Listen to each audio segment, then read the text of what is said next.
ने दावा किया है कि उसने कोरोना वायरस की वैक्सीन को तैयार कर लिया है और यह प्रभावी रूप से कारगर भी साबित हुई है। हर जगह इस बात की चर्चा जोरों पर चल रही है। हेलो गाइस, मैं हूं सुषमा पांडे और एज टॉक के ब्रांड न्यू एपिसोड में आपका स्वागत है। जो मेरे चैनल पर नए हैं तो जल्दी से जाकर मेरे चैनल को सब्सक्राइब करें और बेल आइकन बटन को दबाएं फॉर मोर अपडेट्स। दुनिया के अलग अलग देशों और दवा कंपनियों ने कई बार ये दावा किया है कि उन्होंने कोरोना वायरस संक्रमण को खत्म करने के लिए कोविड-19 की वैक्सीन तैयार कर ली है। हालांकि जब उन वैक्सीन का क्लिनिकल ट्रायल हुआ तो तमाम दावे हवा होते नजर आए। ऐसे में जब रूस ने यह ऐलान किया कि उसने कोरोना वायरस की वैक्सीन तैयार कर ली है तो कई लोगों को इस बात पर यकीन ही नहीं हुआ। हालांकि कई लोग ऐसे भी हैं जो इस दावे को सच मान रहे हैं। सोशल मीडिया समेत इंटरनेट के तमाम फोरम्स पर रूस के द्वारा तैयार की गई कोरोना वैक्सीन के बारे में जानने के लोग उत्सुक नजर आ रहे हैं। इसलिए हम आपको इस वैक्सीन से जुड़े कुछ ऐसे फैक्ट्स के बारे में बता रहे हैं जिससे आपको जरूर जानना चाहिए। हाल ही में रूस के सेचेनोव विश्वविद्यालय की तरफ से कहा गया था कि उसने दुनिया की पहली कोरोना वैक्सीन तैयार कर ली है और इसका मनुष्यों पर ट्रायल भी सफल रहा है।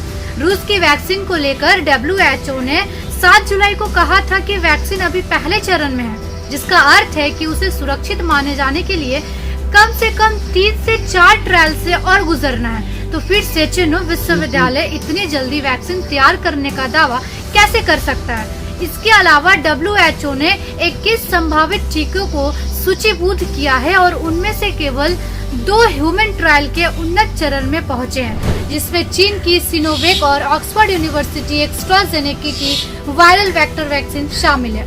अब रूस के दावे पर करीब से नजर डालते हैं। सभी विश्वविद्यालय के मुख्य शोधकर्ताओं का दावा है कि वैक्सीन के सभी ह्यूमन ट्रायल पूरे हो चुके हैं, लेकिन अध्ययन में केवल 40 वॉलंटियरों को ही शामिल किया गया, जबकि WHO के अनुसार दूसरे चरण में कम से कम 100 और तीसरे चरण में हजारों वॉलंटियर्स का शामिल होना जरूरी है। इससे पता चलता है कि रूस की वैक्सीन ने अभी पहला चरण ही पूरा किया है। तत्वों की जांच से यह बात भी सामने आती है कि परीक्षण 18 जून को शुरू हुआ था। इसका मतलब है कि केवल 1 महीने में रूस ने सभी ट्रायल करके वैक्सीन को मनुष्यों के लिए सुरक्षित घोषित कर दिया। मलेरिया, इबोला और डेंगू के हालिया टीके विकसित होने में कम से कम 4 साल लगे थे। भले ही रूसी टीके में जबरदस्त क्षमता हो, फिर भी इसे इतनी जल्दी मानव उपयोग के लिए सुरक्षित घोषित नहीं किया जा सकता। लिहाजा यह कहना गलत नहीं होगा कि वैक्सीन को लेकर रूस ने जो दावा किया है वो पूरी तरह से सही नहीं है। कई वैज्ञानिकों का यह भी मानना है कि जब तक दुनिया के अलग अलग हिस्सों में इस वैक्सीन का ट्रायल सफल नहीं हो जाता, तब तक यह दावे के साथ कहना मुश्किल होगा कि कोरोना वायरस की यह वैक्सीन पूरी दुनिया के लोगों पर प्रभावी रूप से कार्य कर सकती है।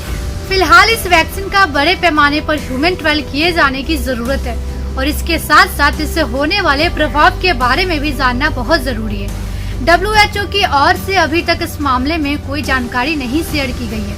पूरी दुनिया के लोगों को इस वैक्सीन से बहुत आस है। लोगों को इस बात का इंतजार भी है कि यह वैक्सीन विश्व स्वास्थ्य संगठन और दूसरे हेल्थ ऑर्गेनाइजेशन की तरफ से तैयार किए गए मानकों पर खड़ी पाई जाए और साथ ही साथ इसके उपयोग की भी इजाजत मिले।